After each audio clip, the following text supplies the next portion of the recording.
Lieberman is your corporate Democrat. He's in place. So now, then Gore said, what about our liberal wing? You know, we've been going right, corporate DLC, Al Fromm, Joe Lieberman. What about our liberal wing? We may be losing our liberal wing.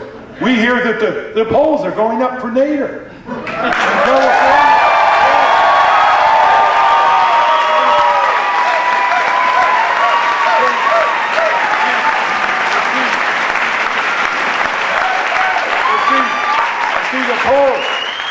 The polls they had in front of them were 8% in Michigan, 11% Connecticut, 9% California. There's a poll 9% in New York. Hey, this is with spending very little money, folks.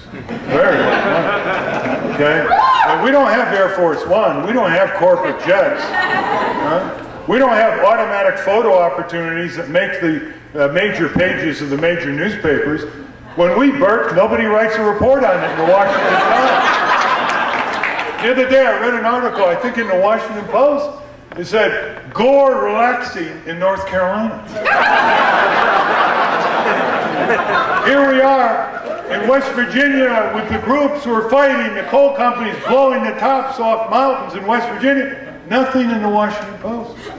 Here we are up in Boston fighting Fenway Park and the Boston Red Sox trying to squeeze money out of neighborhoods to fund another mega stadium with tax dollars. Nothing in the New York Times. I think I'm going to go to Connecticut and relax. So,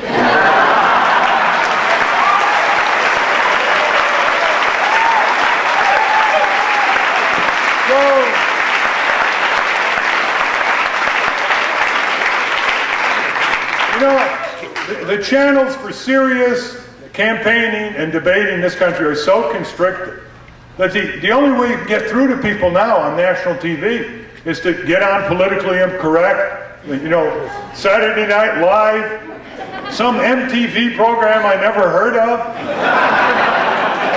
What is this? Can a society really be a democratic society when the only way you can talk serious talk is through jokes or funny talk? Can you imagine? What does that tell us? We have all these channels, all this communication technology. There's only one over-the-air serious interview talk show left in America. It's Charlie Rose, and he's going more celebrity to begin with. You see, that's all we're left with. Larry King, he's the head of Hopper of CNN. And what do we have left? Instead of Phil Donahue, who had some serious programs, great programs on Flint, Michigan, and environment and women's rights, and gay, lesbian rights, and worker rights, and environment, and consumer protection. Who do we have now? Jerry Springer. So let's look at it this way. How many people are in this audience, would you guess? 600 fills capacity? All right, you all have your circle. You have your friends, relatives, neighbors, co-workers, acquaintances. You have your circle. You may not believe it, but your circle is at least 100 each. Just think about it. Because most people have very few close friends to begin with, they don't believe it. Your circle is at least 100 people before whom you have first-rate credibility. You grew up with them, you played with them, went to work with them, you argued with them, you were neighbors with them, you were family relatives. Each one of you brings 100 people to the polls in November, and this room alone delivers 40,000 votes. Just like that. Word of mouth. Word of mouth.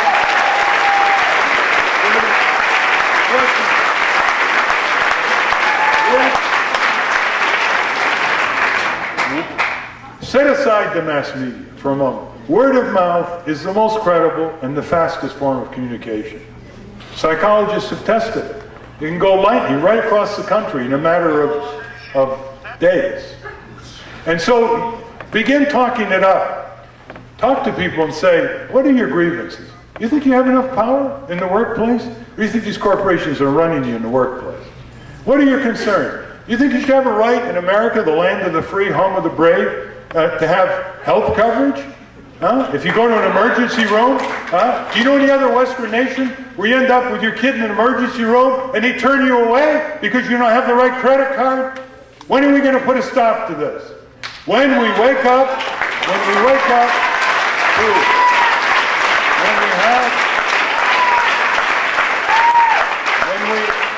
when we have a higher estimate of our own significance as citizens, building our future, shaping our democracy, and taking our government back from these giant corporations who have no allegiance to this country anymore.